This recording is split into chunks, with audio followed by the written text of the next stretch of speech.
Look, I got a testimony. I gotta tell him what God did. I'm calling God the homie. He took me out of the mosh pit. I will contest the phony. Separate demons and God's kids. I gotta spread his word, so I'ma show you who the God is. The word is my weapon. I move like a general. Hello everybody, and welcome to today's episode of Walk With Me. I'm your host, JJ. Thank you all so much for listening. I get a lot of joy in doing this podcast, and I get a lot of joy also when I see people emailing me about what they think about the podcast, and you can even ask some questions about something that we've talked about. It's really good to see that people are beginning to, actually understand or discover the podcast. I really appreciate it. You guys would be listening to any other podcast out there, but you chose to listen to this one. I really do appreciate it. Like I said, gotta do our housekeeping. Shout out to one of my sponsors, True Bars, who does the intro and outro music for me. And Exquisite Creation, who's doing our tumblers. And he's gonna be able to switch over to doing merch for us pretty soon. I'll let you guys know when. She's already working on a design of the cup. I'm pretty excited about having merch of my own, so I'm really happy about that. However, we are here. We're going to be talking about a lot of things about what the Bible actually says. We have a rule because of the nature of this podcast. We have a rule about anytime we talk about a scripture, any scripture I give out, and for the sake of time, I'm usually probably going to give maybe one or two scriptures, but you always want to not take my word for it. It's not about taking JJ's word for it. This is about you see a scripture come across this platform, across this podcast. Always read a verse or two above, a verse or two below, and the entire chapter. Why is that, JJ? Because you always want to make sure that everything that we talk about today, everything that we walk through, is taken in context. Don't really want any false doctrine, because false doctrines doesn't do any one of us any good. And this is about doing all of us, including me, some good. Okay? So let's take a walk. Now, the last episode, we were right up to the point where we're talking about how the great flood, or God's judgment against Noah's generation, was just beginning. And we're talking about how Noah spent 120 years building this ark. And then after 120 years, he had a 7-day vacation. He was stuck in this ark for 7 days. God shut the door. Nothing happened. There was no cutting. There was no sawing. There was no nailing. There was nothing. The only thing you could probably hear are the people who were outside laughing at the fact that Noah was probably in that ark with all those animals for 7 days. And oh my God, this Noah must be terrible. That lasted for 7 days. And then a rain dropped down. And people probably looked up at the sky like, what is this? Because it had never rained before. The Bible does not record it ever having rained before. And you would think, well, why would the Bible record something so mundane? Because it recorded the fact that the earth was being watered from the dew from the rain. It had never rained until that moment. So, and this is the way the Bible records it. But in Uganda now, you have a raindrop, another raindrop, and then the sky opened up. Please understand, and I hate to sound like the resident nerd here, but sometimes some things seem to sound, I don't want to say it was too good to be true, but things sound very fantastic. I try to do the math on it. The earth rained for 40 days. And at the end of 40 days, the highest point on the planet Earth was covered. And, oh man, I do realize I left that word. The Earth was, that point was covered by at least a mile. This is where, and I'll get to how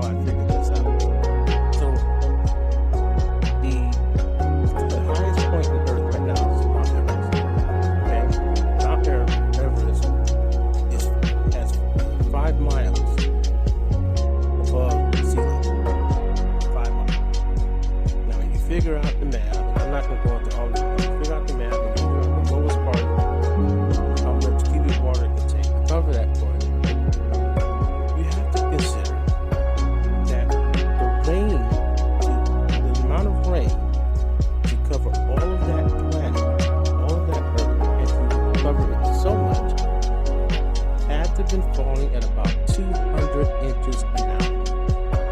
Give or take 100 inches. Now, I just remember, I forgot a bird. It had to be falling at about 200 inches an hour.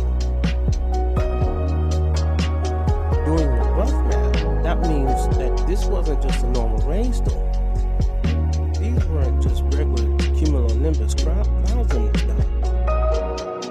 These raindrops had to be the size of a small trailer park trailer, like a double wide trailer. These raindrops were huge. These raindrops had to be the size of a 2-bedroom apartment. And so when you consider that, and then you compare it to our worst storms that we've had, like Hurricane Katrina, 5.8 inches an hour. Superstorm Sandy, something like 6.9 inches per hour. And you see the amount of devastation that those two storms did. And then you figure out that we're talking about something that's many hundreds of times more water per hour over the whole planet. It's amazing. It's astonishing. And it really sort of brings it to light the kind of terror that people who are outside of the world have to be experiencing. And then it really begins to bring it to light why God told Noah to build the ark the way he made Noah build the ark. He didn't just make him build like a regular boat, because I can guarantee you that some people who were on whatever shores they were on, the first thing they did was got in their boat and headed out to sea. Because typically you went out into the water if you were on a boat to try to ride out storms. Well, I don't know if they knew that because it never rained before. So they got in their boat, and one of these house-sized raindrops landed on the boat and broke the boats in half. Now, what if, and we're going to get to some scriptures in a moment, but what if Noah had taken a shortcut? Instead of using grade A pitch for the outside, he was kind of short on his paycheck this week, and he used grade B.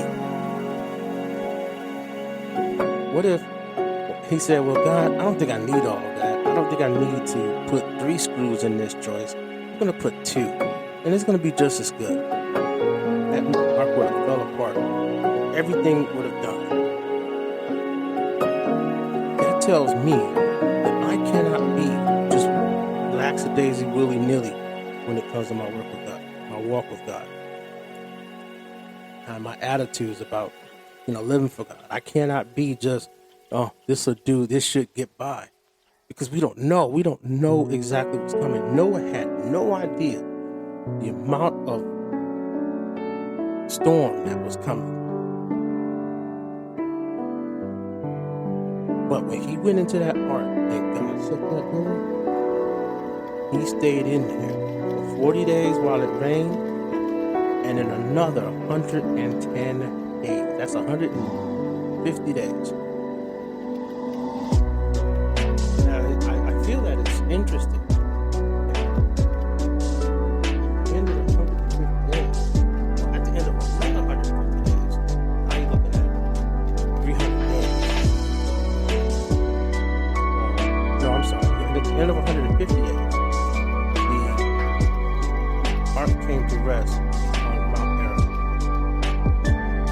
There was another 40 days. Noah opened the window and let out a raven and a dove. So this is where we're getting to how long they were in the ark. Now, they were in the ark for the better part of a whole year. Nothing could survive outside of that ark. Nothing. 300 days. Just imagine what it would have felt like. All these ark animals moving and trumpeting and whinnying and any kind of animal, and especially because it's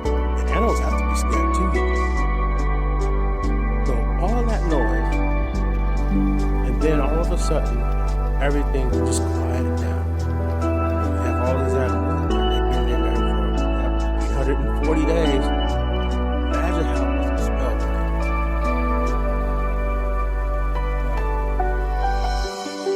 The thing is that when God made that covenant with Noah, that was an agreement he made with Noah. That agreement was so important to God that the agreement was not only with man, but all the animals that were going to be saved with me. Now, he's not going to destroy the world with flooding. He mentioned that one as soon as Noah came out and built the ark and worshiped God. He said, I'm not going to destroy the water. Now,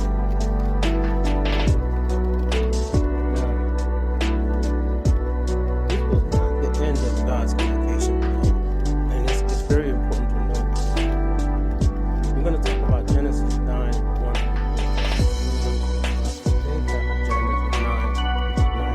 Verse 9 through 13. Remember, context is everything. God told Noah, after the end of that 340 days, 8 people in there, God told Noah and his family to go out and multiply and fill the earth. Now let me just pause in station of that. You'll hear people talk about, well, who did Cain take? Doesn't matter. Doesn't matter. They all died. All that generation died. God gave Noah's Adam's mission. The same mission that Adam failed, God gave it to Noah.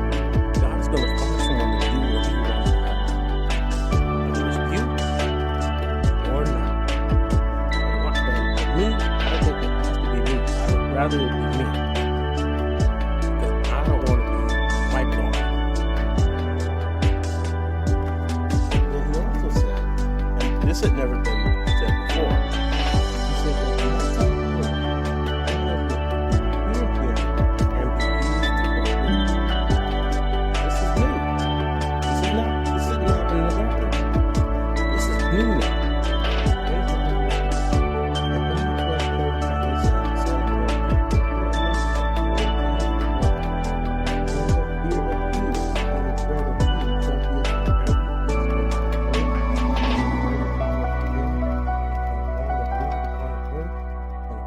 Fishes of the sea, into your hand are they delivered.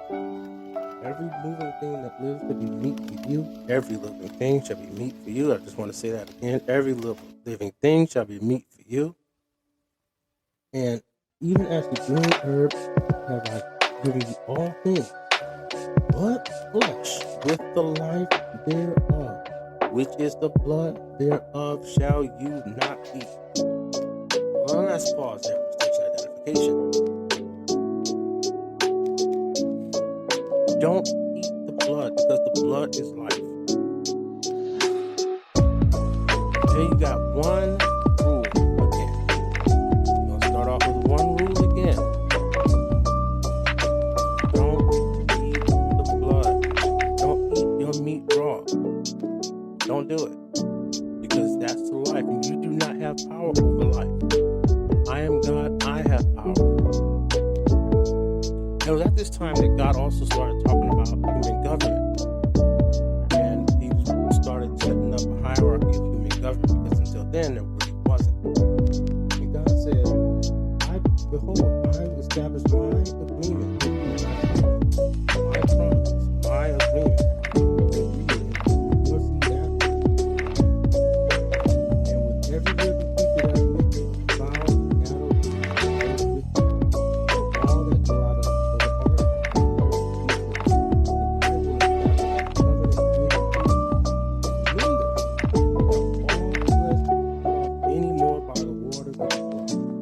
neither shall I be any more a flood to destroy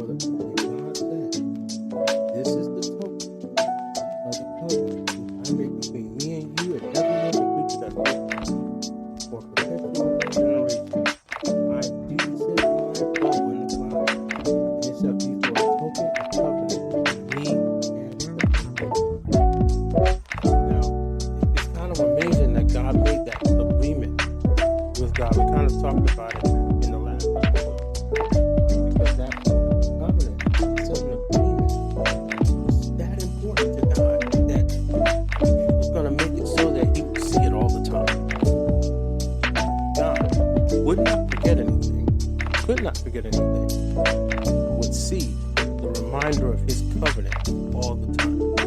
And it was something for us to see as well. Because until now, after now, it's going to be raining. But this was the only way that bow was going to be in the air. That rainbow was going to be there. You can't have a rainbow without rain. This is another change that God instituted in order to remember his covenant. Never again, no matter how mad he got with people on this earth, he would not destroy the entire earth at once. That's what he said. You know, even though man was supposed to do the earth, the animals didn't have to do it. Come out and do it between the unclean and the God was going to say the earth is good to just like before. We will let the earth do don't eat the animals with the blood still in it. Why? Again, because God was establishing according to the blood. And we're going to see as we go along how this develops. Because you got to keep that in mind. God is going to establish the very importance of the link between blood and God, between blood and life, between blood and salvation. Do not eat of this blood. Don't drink it. You do not have the right to do this. So, the flood being significant in the fact that it kind of taught lessons about Jesus' second coming. Now, I know you probably said, oh, wait, what? This is the first flood. What you mean, Jesus' New Testament? I understand.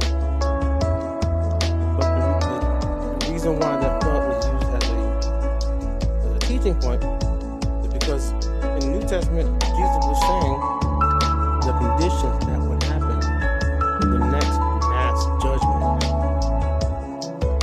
Now, here's the wonderful thing in these next scriptures. Just people living their lives. Matthew 24, 37.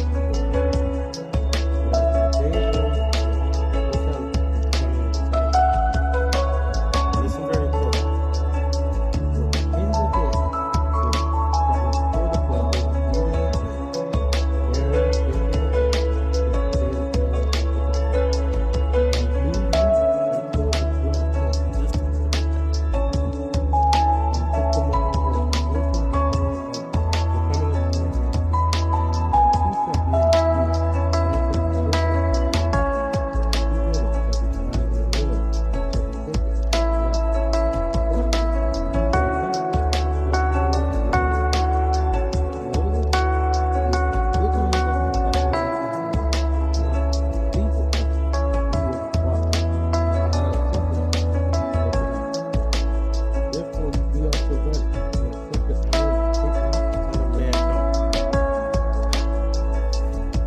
Let's be realistic.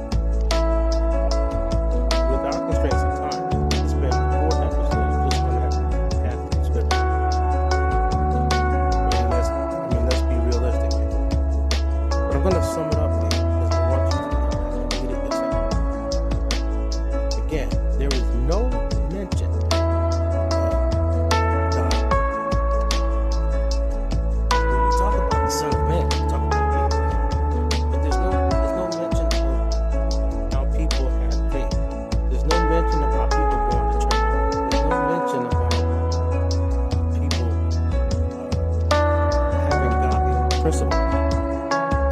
The only mention that we kind of can infer from this is how Jesus was saying 2 people going to be in the field, one taking and one out. And 2 women will be standing there, one taking and one out. But nothing else. What we're given is this is going to be like the son of, the days of Noah, where the thoughts of man were only evil continually.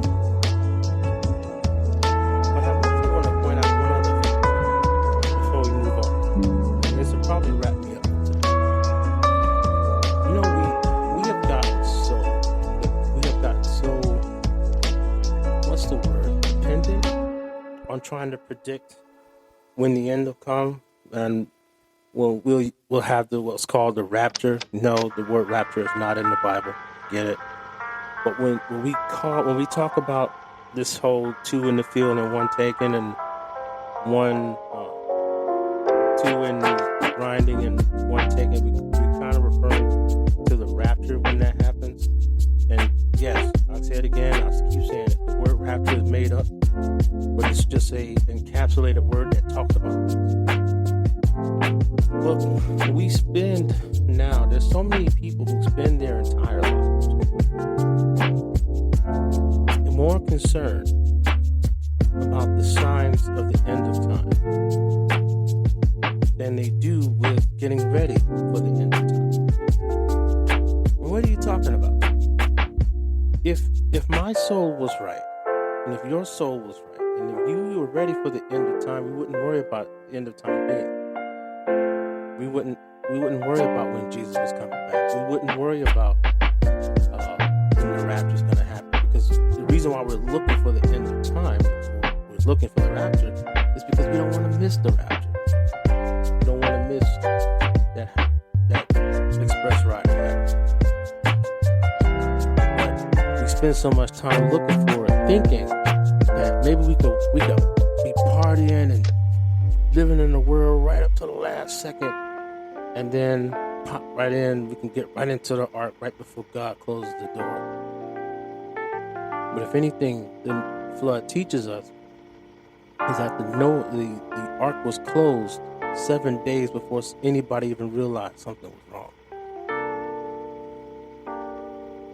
The ark was closed long before everybody outside the ark died. The ark was closed before we realized it was too late. When it was too late, by the time we realized it was too late, anyone outside the ark was already there. And so what we do now, and you have all these podcasts, and I know I talk about there's podcasts you can listen to, and you have all these podcasts trying to predict, well, this seal is the broken, and this is the prophecy of the end times, and History Channel is really good at throwing so many end time prophecies. Talk about Nostradamus, I have nothing against these guys. I don't. History, I like watching History Channel sometimes, but people get so wrapped up, and I was so wrapped up in what's the end time. When I was backslid, wondering, do I have time to get out and live the world and get back into the church? And then I realized God just told me one day, if you were living right, you wouldn't have to worry about when the end time is. It was like really somebody slapped me with a closed finish. I need to be honest, that's really what it felt like. But this is a very lesson. They were going about their day, and eating and drinking is not a sin. Getting married is not a sin. Some people have turned that into sin, just like some people have turned eating and drinking into sin. But that being said, again, I don't want to get into some of those questions or some of these topics now, but the whole idea was that everybody's thought was evil continually. So we were taking something that God was turning, meaning for good, and turning it into evil. Eating and drinking, giving and marriage, and all the time we're doing along our day, doing what we feel like we want to do, we're doing whatever we got going on. Noah quietly went into the ark. That door got closed. And then some of us began to wonder what was wrong. I've had a lot of theologians say that this was symbolic in the fact that for a period of time before the rapture, there's going to be people who are not going to be able to get the Holy Ghost no matter how much they try. This is just theory. I don't know if that's true. There are people who have told me that, and it sort of makes sense because they can't get into the Holy Ghost. He's saying,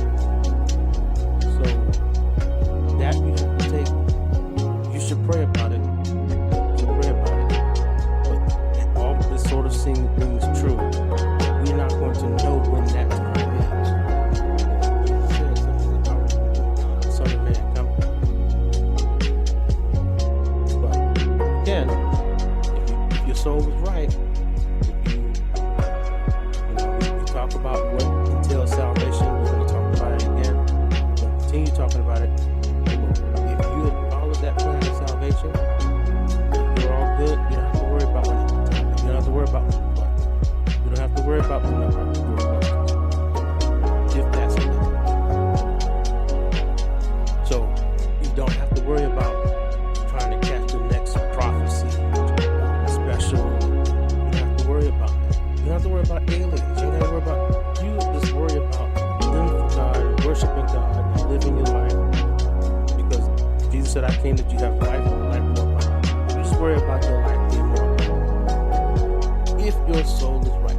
If not, continue to chase those signs. Jesus talked about people who chase signs and wonders. But you're out of time.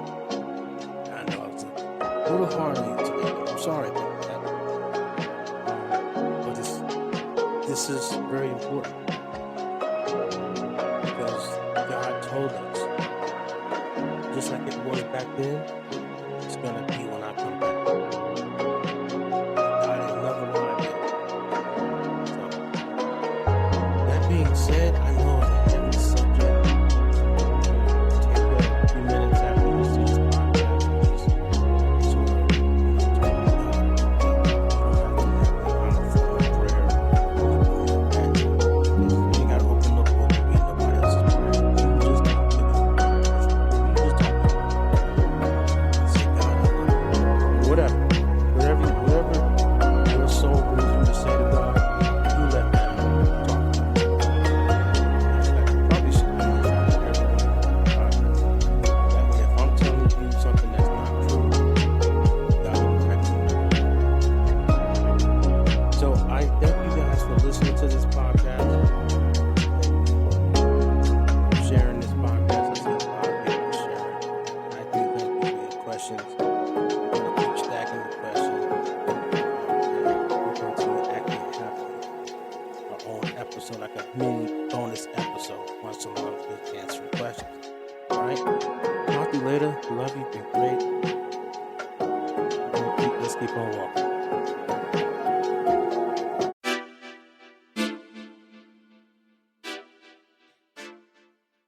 Yeah. True.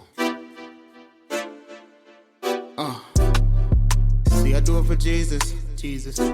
Everything I've been doing, give me a reason. I got to spread all the words of a genius. Everybody need to know who the leader. See, I do it for Jesus.